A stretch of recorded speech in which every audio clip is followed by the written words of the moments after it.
And again, it's headlines. The number is 215-263-1053, 877-894-1053. Joining me in this conversation as well along the way, you will hear from Doc B, who is the music director at iHeartMedia.com. You can go to the website and check him out as well online. Doc B, good to have you in the studio. Good morning, Frankie. How are you? I'm well. Good to have you up so early. I am up early, but I had to come in early to sit with you. Yeah. Dr. Umar Johnson. There's going to be a lot of knowledge. Yes, I had to come soak some of this up. So I knew this was the brother we needed to have in the studio to get you up at 5 to be in the studio, but it is all good. And there's never a conversation I want to have without engaging the audience, which is most important. So please call in. The author of the book as well, Psychoacademic Holocaust, the special edition and ADHD Awards Against Black Boys. Dr. Umar Johnson, Doctor of Clinical Psychology and Certified School Psychologist. Let's start there, but I want to play this first. Sure. Because, let me go here first. Tell us your background. Mm-hmm. Who are you? Mm-hmm. Where did you come from? Mm-hmm. How did you get here from A to Z? Well, I'm from Aiken, Susquehanna, North Philadelphia. I attended Meade Elementary School. I attended Beaver Junior High School in Winfield High School. I went to the Scotland School for Veterans Children out in Chambersburg. Okay. My father was a veteran of the Marine Corps, and back around World War I, Pennsylvania started a school for the children of veterans, a residential academy up in Chambersburg.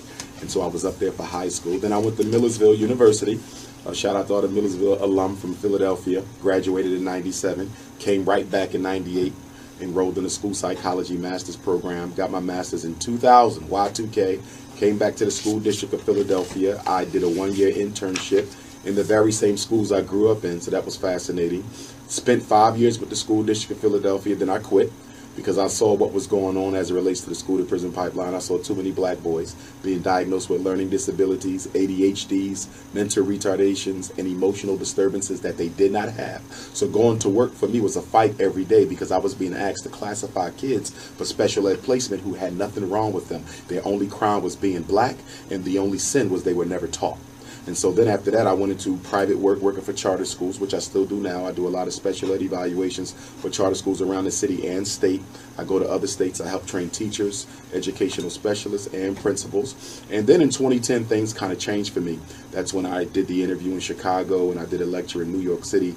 And within 24 hours, my life had transformed. I was like a household name out of nowhere as it related to my work in saving black boys. So I've basically been on the lecture scene for the past 7 years consecutively and internationally. And I'm probably one of the most, if not the most requested black scholar in America. All right. So we're going to talk some more about your academic background in just a little bit. One of the things you did seek to do was to create an environment for African-American boys specifically, but girls as well. And your goal was to purchase St. Paul's as an HBCU grad. So sad to see a wonderful institution like that go under. And you seeked to purchase that property to create an environment that was conducive to education, specifically for those who are African American. Talk about that. Talk about the success or failure of that idea. And then I want to talk about what the resume background would be for someone if that dream is still alive for you to be working at a school that you would be interested in running. Certainly. The Frederick Douglass and Marcus Garvey Academy is a vision that I conceived of back in 2005 when I was assistant principal at a charter school here in Philadelphia. And I had found out by working as an assistant principal that I could affect the lives of children far more effectively as a school administrator than I ever could as a child psychotherapist. As a therapist, you might do 40 clinical hours, so that's 40 patients a week. 40. But in the school, you impact 400 every day. So I said, if I'm going to make a living helping children, being a therapist is important, but being an educator is far more important because you prevent the problem before it ever even begins. So it was in 2005 when I really began to take seriously this vision of building a school. St. Paul's became the target campus, if you would, because it was available for sale. It was only $2 million. I had visited. I went there, met with the president of St. Paul's, the realty company representing the sale, so forth and so on. And so we tried to raise $2 million very quickly. And I would say the biggest mistake that I made was not starting the fundraiser sooner, because I still get donations every day. Every time I go to the post office, there's at least a dozen or two there. And most of my donors are repeat donors. They're not one-time donors. But unfortunately, as of last month, I was informed by the realty company handling the sale of St. Paul's that has been sold. Wow. It's been sold to a white developer who I believe is going to tear part of the campus down and turn it into a residential area or a commercial zone. They're going to save some of the campus, but St. Paul's as we know it will no longer exist. Wow. So now I'm turning my sights and I'm just looking at purchasing a regular day school. We're going to start with a day school because you got to crawl Here in before you can Philadelphia? walk. Not necessarily. Okay. Philadelphia is an option, but I'm looking everywhere. I'll be speaking in Chicago on Saturday, so there's some schools in Chicago. I have a realtor that's going to show me around there. There's some schools in Baltimore I've been looking at. There's really not much in Philadelphia. Let me tell you what's happening, and it's happened in Detroit because I looked at some schools in Detroit just last week or the week before. Because inner city Black America has already been determined to be gentrified. White Americans are coming back to take the city back. So they have to be very careful not to let someone like me purchase a school right in the middle of a gentrification zone. And when you say somebody like you mean what? I mean an African American male who's very unapologetic, is not colorblind, understand what's being done to black folks, and is going to galvanize them around issues that are relevant to our success as a people. So if you're moving black people out of Philadelphia, if you're moving black people out of Detroit, you're not trying to sell the schools back because you have to shut the schools down in order to get rid of the people. So the public school shutdown movement goes hand in hand with the gentrification. In other words, the good schools, they don't show them to me. The good schools, they're never on the list. The good schools are not even mentioned. And then when I bring up the good schools, oh, well, we can't talk about that. That's not on the list. Well, why isn't it on the list? You know, it takes a full community to be a part of that conversation. Yes. You know, this is just not a one-sided Yes. conversation. Yes. There are a lot of people that have to be in the room at the table Yes. that are either staying silent Yes. or understand what is going on. You Yes. see that Yes. with this conversation. But it's not as easy as people think. There's 100 schools in Chicago. There's 100 schools in Detroit. But what you've got to realize, those 100 schools that were shut down, the best ones are kept. You can't even touch them. They will show you the worst of the worst. But the good ones you don't get because that's already locked up between the universities, the white developers, and the city. Let's talk about the resume process as well. Sure. When you open your school, here's a clip from one of your presentations, and this is the type of educator that you're looking for.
The Prince of Pan-Africanism is in the studio, with me, Dr. Umar Johnson. That's a lot of information. Let's start with the first thing, sexually confused. Yes, ma'am. At the Frederick Douglass Marcus Garvey Academy, well, first of all, let's be clear. Legally, you cannot discriminate on the basis of gender or race. So there's no such thing as a child who believes themselves to be homosexual or lesbian. They cannot be excluded from our program, nor will they be. I get those questions all the time. Okay. Will you allow gay black boys to come to your school? Or educators. Now with the right, I can't discriminate against the educators either. Exactly. However, let Yes. me be clear. I don't desire that population of educators. Okay. Okay? We have to save black families. And you cannot save black families if you're not teaching black boys how to marry and build families with black women. Let's be clear about something. Only 1 out of every 4 black women gets married in this country. Black women have the lowest marriage rate in America. So you cannot, on the one hand, say that I support the black family and I want to see black women happily married to black men, and at the same time advocate same-sex Because relationships. fundamentally, It's that's some of what contradiction. is going to be a part of your curriculum at No, your no, no. school. We won't teach it. No. No. What I'm saying in terms of your part of the focus of your programs is to talk about black family, imaging of young black boys. That's what I'm saying. Is that your One idea? of the curriculums is black family. So we want to teach the boys how to be men, how to be fathers. And you don't believe, I'm asking for the because I can hear the 2 million people that are listening right Well, no, now. let me clarify. That you believe I do whether or not- not you believe that a gay man can teach a young black man for the sake of this conversation to be a man. Can a gay black man teach a black man how to be young a black- man? yes. I think he can teach him how to be successful as an adult, but it depends on your definition of black manhood. And part of my definition of black manhood is being successfully married to a black woman. So if you're not successfully married to a black woman, you're not coming to my school to teach my boys anything. Are you clear on that in terms of the sexuality issue for applying to your school? That was the first issue. The second one. Well, again, you cannot discriminate Right. in hiring on the basis of sexual orientation. So if a homosexual male, applies to my school, he'll be interviewed like everyone else. Right. Am I going to ask his orientation? Certainly I am. Okay, and I'm really not interested in having gay men teach at my school because that's not the agenda of my academy. There's a lot of schools out there that are exclusively for gays. There's an all-gay school in Chicago. There's an all-gay school in New York. There's one that's being developed in Atlanta. If you're a gay black male, go teach at a gay school. My school is not for that. We're not pushing sexual liberation. We're pushing the restoration of the black family. All right, we're going to talk about Pan-Africanism Yes, as ma'am. well coming up in just a little bit so that those people who may be hearing this for the first time understand the direction that you're Yes, coming ma'am. from. Yes, ma'am. Let's talk about the second issue, which... But let me clarify for 5 seconds. Please. Although I do not support same-sex relationship, I love and care about every black person. This is important to say because I'm a psychotherapist and I have therapy clients who are homosexual. There's no discrimination. He's my brother. I have therapy clients who are women, lesbian. No discrimination. She's my sister. So I need the listeners to understand that although I may disagree with the behavior, I can separate it from the person. Just like you can separate someone's drug addiction from them, you can still love them, but dislike the addiction. Just like a Democrat disagrees with a Republican or a Christian disagrees with a Muslim, but that doesn't mean they hate them. I don't hate anybody on the basis of their sexual orientation, but I have a right to stand on my platform, which is that black men need to be married to black men. The second issue, because 59 minutes of freaking Yes. yourself goes by so quickly. The second issue you mentioned was interracial dating. Yes, That, I don't support it. Okay, your thought on that in terms Okay. of your resume, as I've Yes, and kind part of pointed. that is linked to my Pan-Africanism. Part of that goes to the fact that I am a Garveyite within the political philosophy of Pan-Africanism. Again, it's about nation building, nationhood, strong black families. You cannot build strong black families marrying other people's daughters. Educated black men, statistically, are more likely to marry outside of their race. More than all other men in America, as a percentage, marries outside of theirs. Black men. Yes, black men. Black men marry outside of their race more than any other man. You cannot say that's purely due to love. Because what is it about the black man that leads him, the successful black male, that leads him into marriage with women outside of our community? What's wrong with the black women that we have? What's wrong with the black male that choose, based on your definition, to choose to marry outside of their race? Let's Then start again, there. it all depends on whether you're a nationalist or not. I'm a nationalist, a proud one, which means that I'm looking out for what's in the best interest of black people. That's my concern. We need men to father our boys and our daughters. 75% of black children are being raised by who? Single black mothers. So how can we talk about we care about single black mothers, many of whom living in poverty, raising multiple children, but at the same time we want to condone black men marrying outside of the race? It's a contradiction. You have to make up your mind. We either want to help single black mothers and we want to advocate strong black family, or we want to keep on pushing jungle fever. In the long run, what is the best interest for us? I'm not trying to save the world. I'm trying to save us. Chinese have people who are trying to save Chinese. Arabs have people who are trying to save Arabs. Latinos have people who are trying to save their community. Every culture practices an us first philosophy except black folks. And that's why we're dead last politically and economically in this country. You know, you talked about the more successful the black man, the more likely he is to marry someone outside their race. You know, we hear that conversation, particularly as a black woman. We've had the conversation. Athletes, I'm just curious as to your thought on that, and it is so prevalent and common and ridiculous, and it gets accepted because the black community is colorblind. We have a multicultural consciousness that nobody practices except us because we hate self. It's not acceptable for James Earl Jones or Sidney Poitier or Tiger Woods or Tate Diggs or Cuba Gooding Jr. to be marrying women who don't look like their mothers. It's unacceptable. It's wrong. Politically, it is wrong because it doesn't benefit us. If anyone wants to know what I think on any given issue, they can probably answer it themselves by asking themselves one question. Does this benefit the black community more than it hurts it, or does it hurt it more than it benefits? Interracial marriage, does it benefit us more or does it hurt us? Same-sex relationships, does it benefit us more or does it hurt us? You may be, you know, there are those that might say to you that this does not sound any different than what David Duke would say as it relates to... Good question. It sounds very different because David Duke is a white supremacist who believes that white people are intellectually superior to blacks. I don't teach racial superiority. I'm not a bigot in any form. I'm simply a nationalist who knows that my people are in trouble, and if we don't do something soon, we may not make it out of the 21st century. We got AIDS, we got miseducation, school to prison pipeline. 1 out of every 4 black boys getting a high school diploma. 2 out of every 4 black men are under some degree of supervision from the criminal justice system. Only 1 out of every 4 black women is getting married. We only own less than 1/2% of all the wealth in the United States. How can the people who gross $1 trillion only own a fraction of the wealth? Our wealth ownership in this country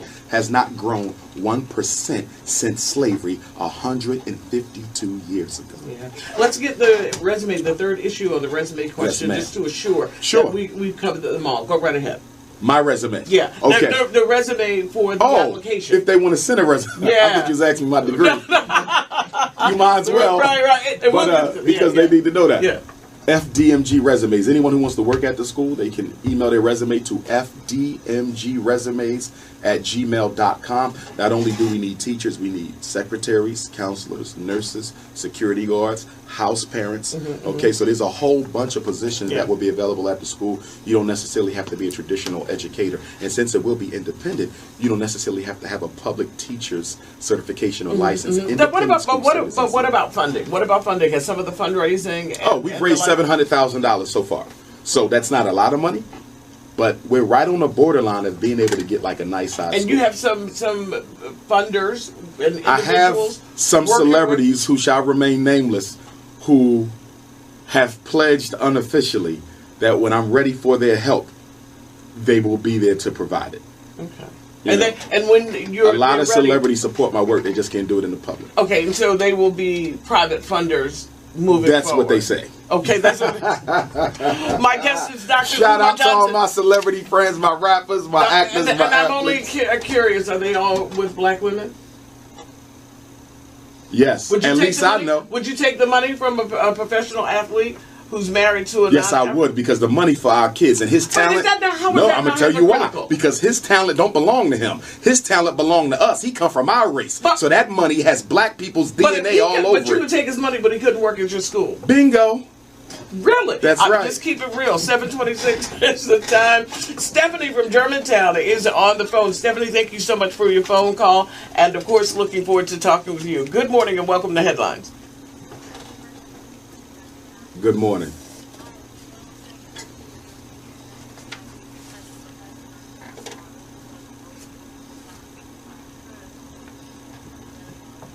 Amen. Thank you.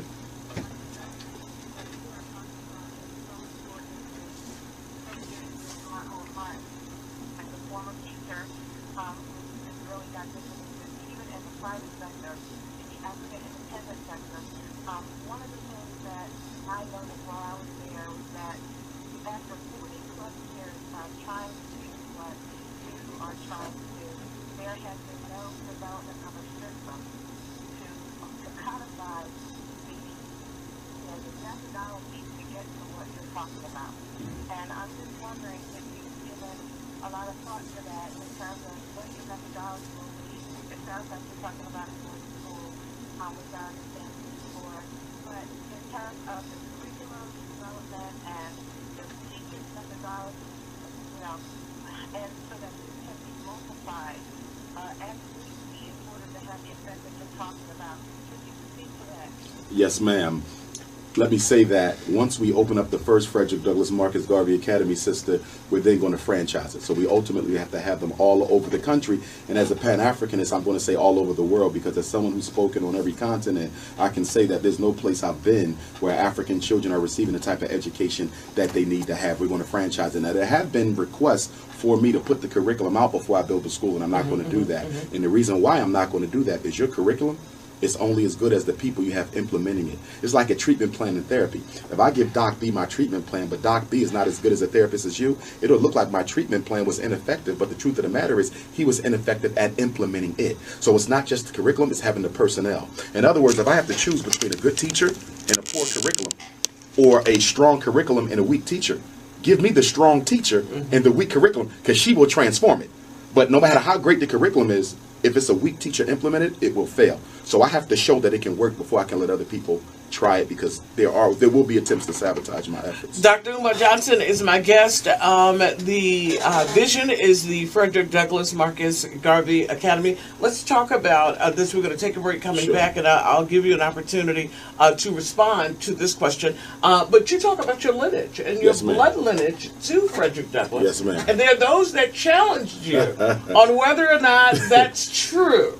So hold that thought. You see that picture? I do see the That's picture. my We're going to show family it online too. My name is on it, Right, and Frederick Douglass' name. Go ahead and respond to it before. Sure, I'll respond to it. Yes. It's not a lot of people. It's a couple people who are distant blood relatives of mine who are jealous of my success. Period. When you say mine, when you say the Bailey family that has a family reunion every 2 years that I've been to multiple times.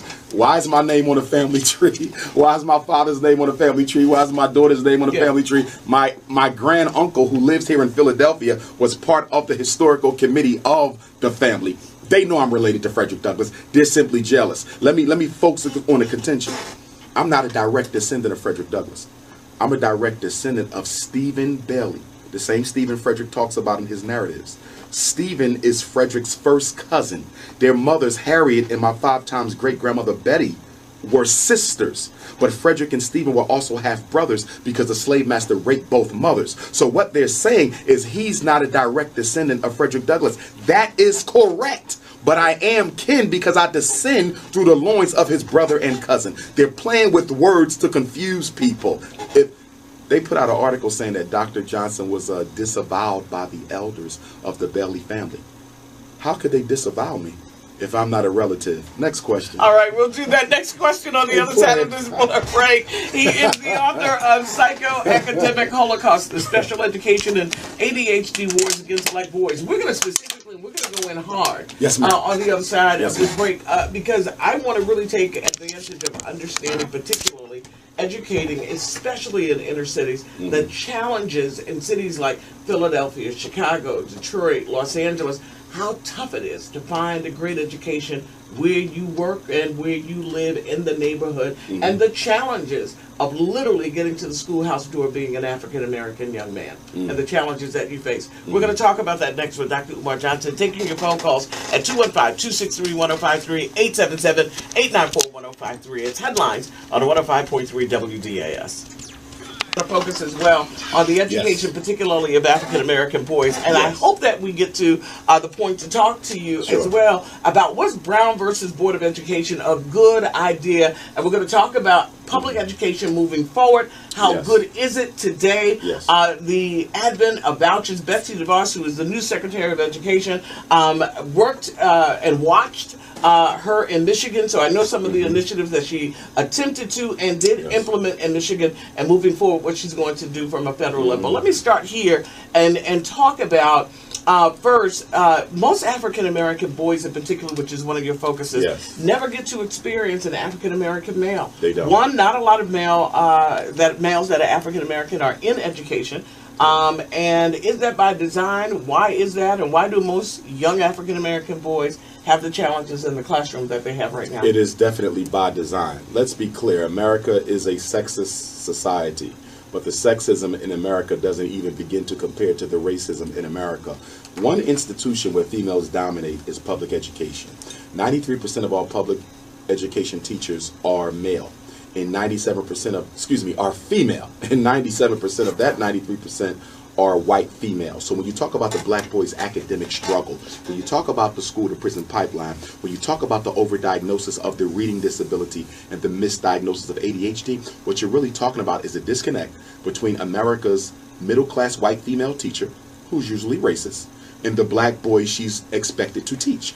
Black boys want to learn like everybody else. They're not different. They're not so unique that school is a problem for them. The problem is the conduit of the learning, and that is the teacher. But in public education, because of their power, teachers have a lot of power.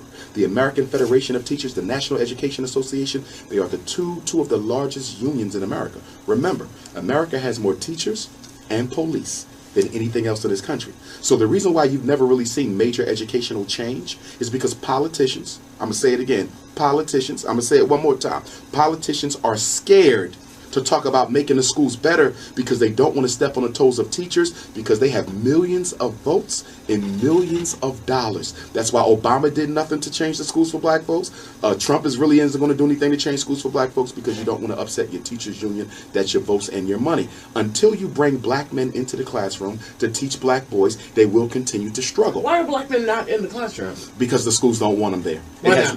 Schools, because the public education is a white female dominated institution. It has always been that way. It always will be that way. So there's no recruitment efforts? There is no recruitment. Let me change that. Very little recruitment for black male teachers. And if you go to any school district, you know what they're going to tell you?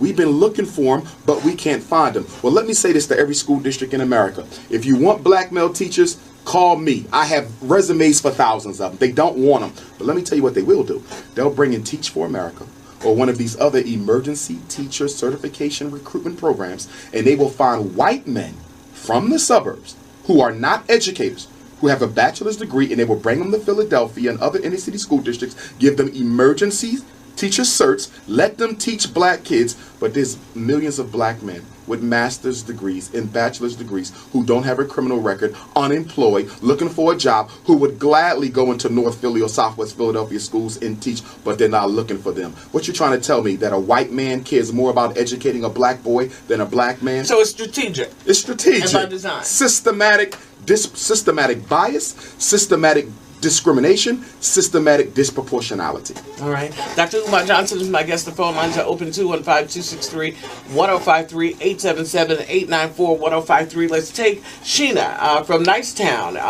raising a son in Philadelphia. Sheena, good morning. Thank you for your phone call. Short and sweet, your question or your comment.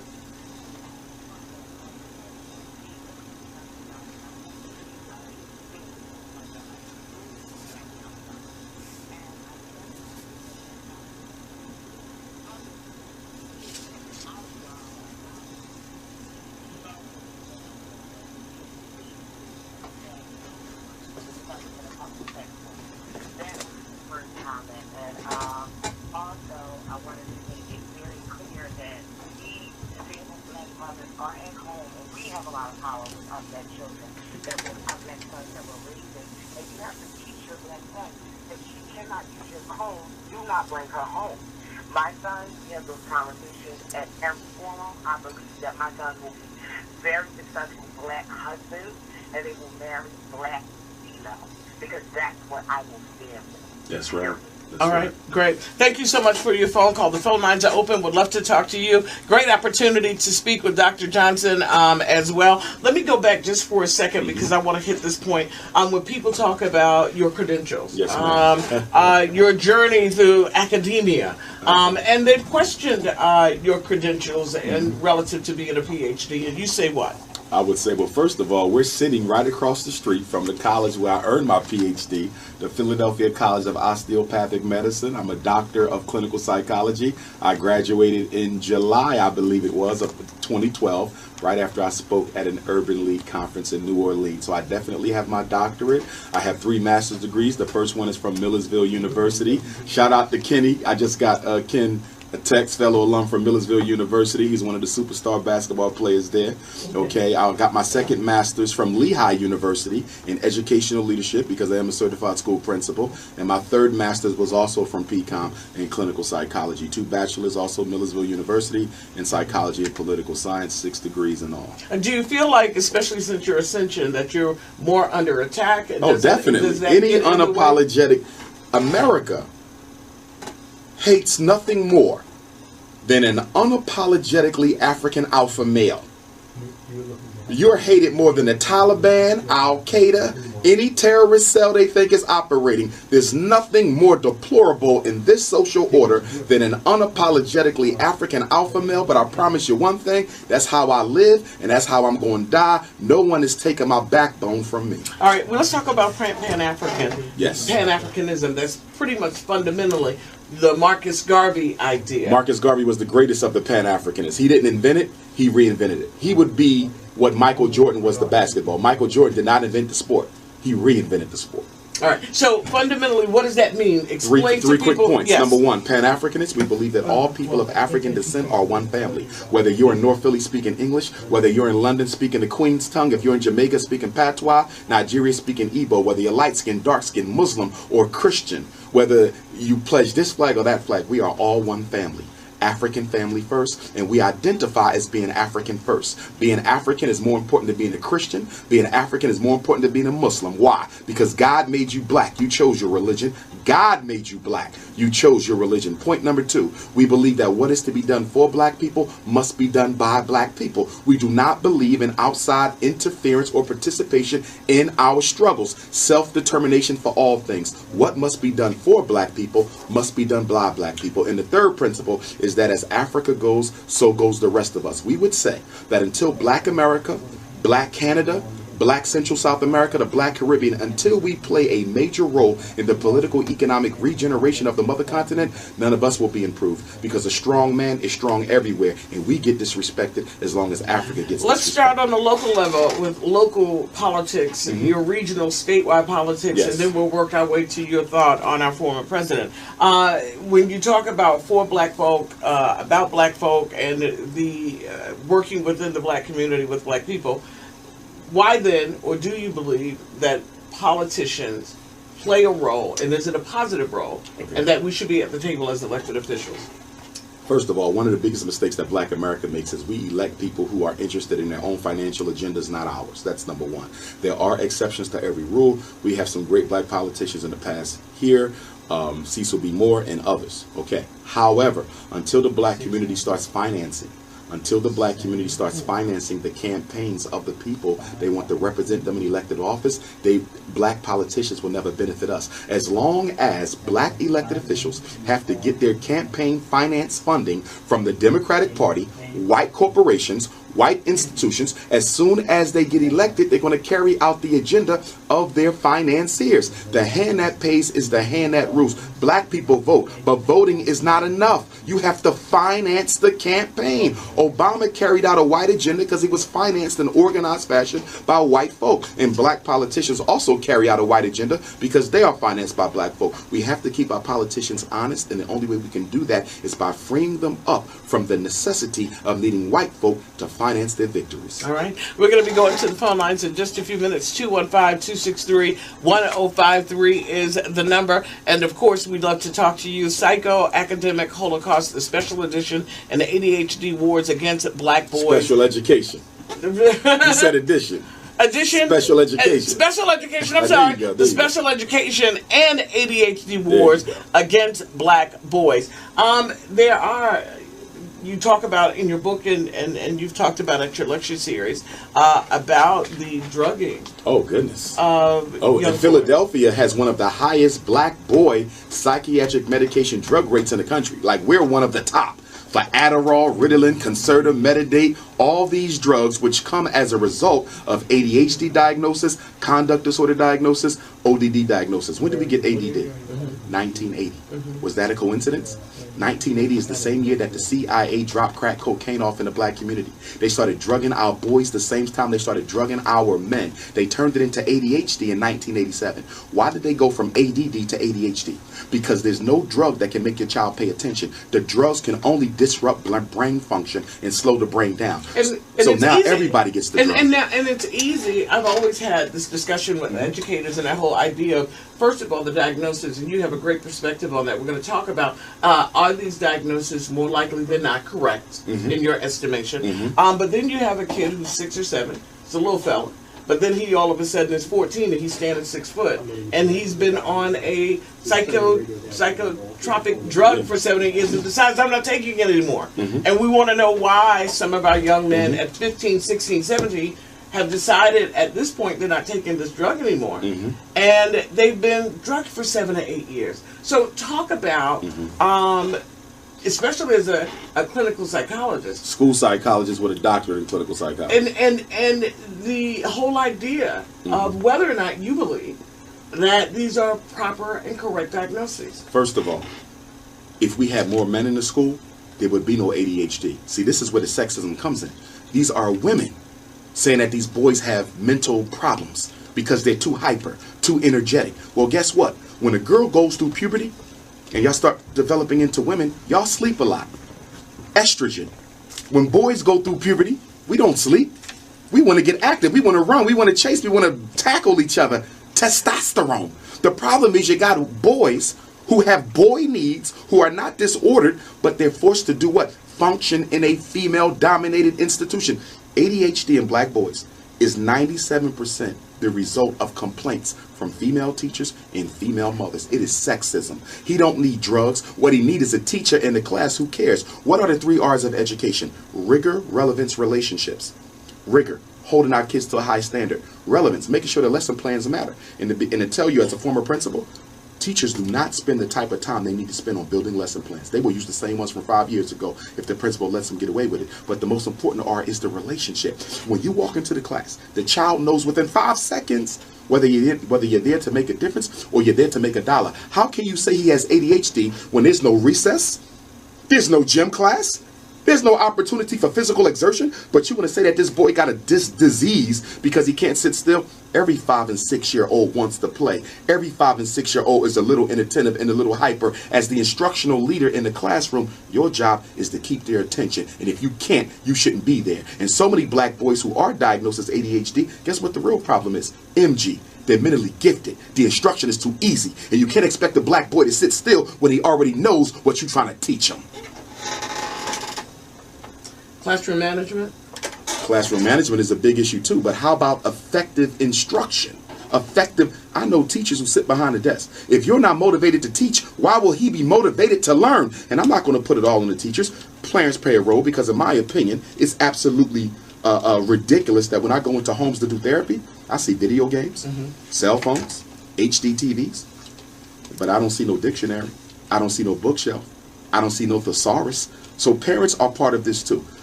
A black boy needs a parent who cares and a teacher who cares. If he got both of those, he gonna make it. If he got one of them, he gonna make it. But too often, many of our boys have mothers who don't care and teachers who couldn't care less. Wow. Dr. Umar Johnson is my guest. We're going to line 3. Steve from Roxborough is on the line. Good morning, Steve. Welcome to Headlines. Thank you, and I've been waiting on your phone call. It needs to be heard. It just really needs to be heard. But I just want to really quick give you my story. My son is 18-year-old, and I had him in Catholic school. His mom, he had to have a Catholic education. Well, seems like you just said, he was hyperactive. He was running around. He was a little boy. He had energy, so they wanted to label him. And I said, no, you can't. And I explained to my wife at the time, once they label you, the next thing they do is say they can't teach you. That's Once right. they decide they can't teach you, they incarcerate you. That's right. So I wouldn't go for it. I took my son out of that school. I put him in Mastery Charter down in South Philadelphia, where he had a couple deans that were African American men. Very good brother. Very good brother. my son is now a freshman at East Stroudsburg University, and he's doing great. Excellent. He's doing great. He needed, coming up, I had, my father lived in a home, so, and I had an older brother, and I went to high school. I had black men who taught the classroom, who controlled the classroom. So I thought to me, I said, listen, these kids need to be taught by people who look like them. Right. Real quick, let me say this real quick, Dr. Johnson. I so agree with you on everything you said. One point that I would like to make, and when a teacher doesn't have a vested interest in the community, she comes from outside of the community, so what goes on in that community doesn't really affect her. That's She right. just has her Volvo. That's right. That's right. Montgomery County. She doesn't care about that student or that community. That's right. In order for black kids to succeed, teachers need to come from that same community. That's right. Because that's how the community grows and builds and flourishes. But if I come from 30 miles away to make my $85,000 or whatever it is, and at 3 o'clock I'm... Yeah, but you let me, Steve, I get you. And let me just, because as I'm listening, I get it. But when you want to educate your children, let me tell you something. That whether the young man is in North Philadelphia, South Philadelphia, whether he is in Wilmington, Delaware, or Trenton, and if I am hired to educate this young person, I don't care where you come from. I don't care what your social economic background is. I want to educate you now. So what we're talking about is whether or not somebody is trying to get a paycheck, Steve, or whether or not somebody is passionate about educating our young black children, period. So I'm not going to totally believe that. I get what you're saying, but I'm not totally going to continue to buy into this ideology. I do get it. When you worked in a community, and you know, when we were raised, I'm just about a year or two older than you are, Dr. Johnson.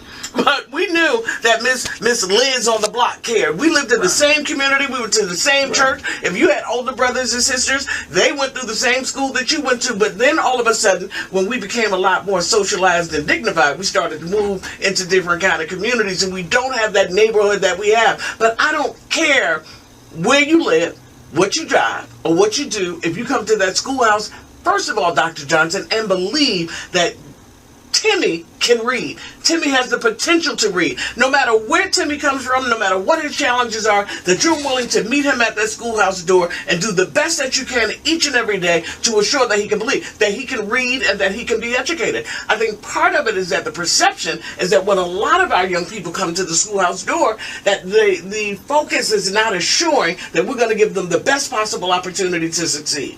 I totally agree with you, and that's because there's no consequences for poor instruction. A lot of people don't realize this, but teachers have the greatest job satisfaction of any professional in America. Why?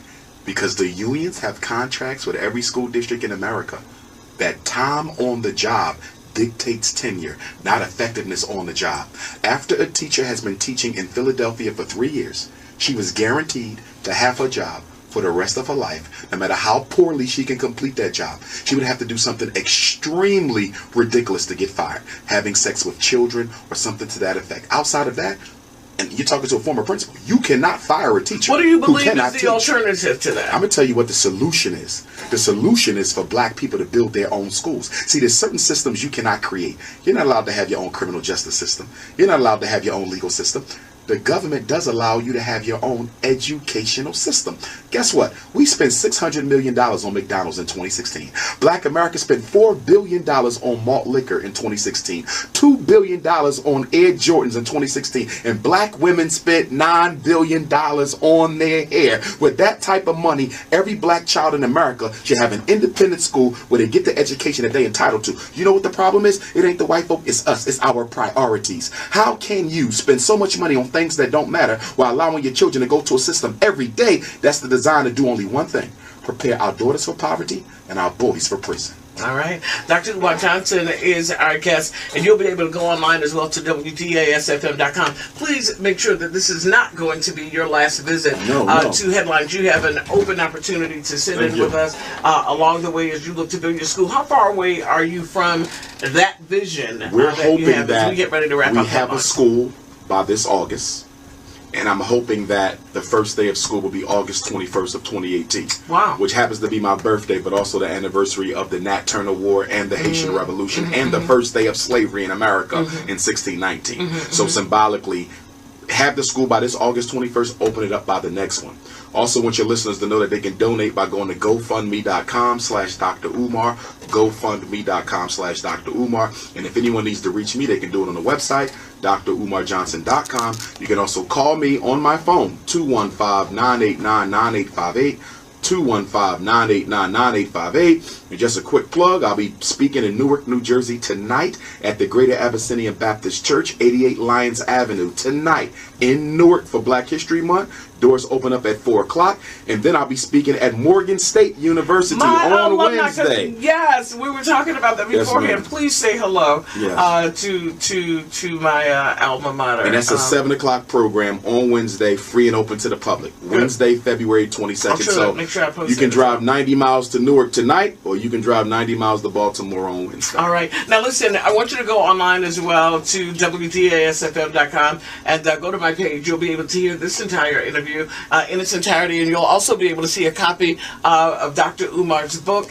Do you have any other projects in the works? Yes, the National Independent Black Parent Association. Anyone listening to today's broadcast who would like to help us organize in Philadelphia or anywhere around the country, that's an organization we started in May, and we have about 30 chapters that we're working with now to organize parents in the 7 key areas of discipline, special ed, finance, policy, social support, homeschooling, and parent advocacy. And then we have the Black Boy and Girl Black College and Consciousness Tour from Atlanta, June 28th to July 12th. It's an overnight tour, 14 days and 14 nights. Leaving Philadelphia? No, leaving Atlanta. So they would have to fly or drive, or they could put them on the bus and we pick them up, me and chaperone. So the parents don't have to bring them. And we're going to be taking them to historically black colleges in Georgia, North Carolina, South Carolina, Tennessee, Alabama, and then they also go to significant places in the black experience. We'll be taking them to the National Civil Rights Museum, Oyotunji African Village, Dr. King Center, the Selma African Holocaust Institute, Montgomery, Alabama Civil Rights Museum, George Washington Carver Museum at Tuskegee. So if anyone's interested, again, DrUmarJohnson.com or 215-989-9858. What do you want to share with us before we get ready to end the show? 1 hour goes by so quickly. I would say the biggest thing for us as a people, we have to start using our money as a weapon.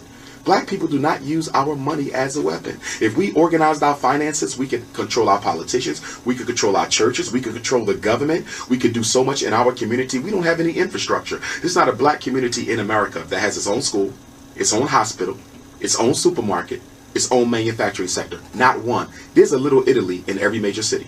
There's a Chinatown in every major city. There's not a black town or a little Africa anywhere in America. So until we organize our funding, we won't be able to change our situation. Our political destiny is on the backside of our financial discipline. And to that point, before we go, in a number of communities around the country, that conversation was started. And that there was once upon a time where there were hybrids of communities. Like Wall Street. Absolutely. Of black communities before desegregation and the like, where there were black-owned businesses. And then they put highways through them. And they put highways through them in most every community around the country. Including here. In Philadelphia. Philadelphia as break up well. a black community, boom, where for the there highway. were black hospitals, where there were black businesses, and then all of a sudden the highways just... We had the Frederick Douglass Hospital in Philadelphia, a black hospital. It's gone now. You've got to come back. We've got to finish this. We never got a chance to talk about... One last thing. Yes, Every please. Tuesday morning I have a Black Parent Teleconference. It's free, 6 to 8. Parents have any questions about their children, they get free answers. The number to that is 857-232-0158. 857-232-0158 every Tuesday morning, 6 to 8, and the access code is 870-864-POUND. And I'm going to be able to post that number on my and it's on the back of the card. Good. And we're going to put that information to make sure if you didn't have an opportunity to write it down, you'll be able to go to my webpage at WDASFM.com, keyword Frankie Darcell.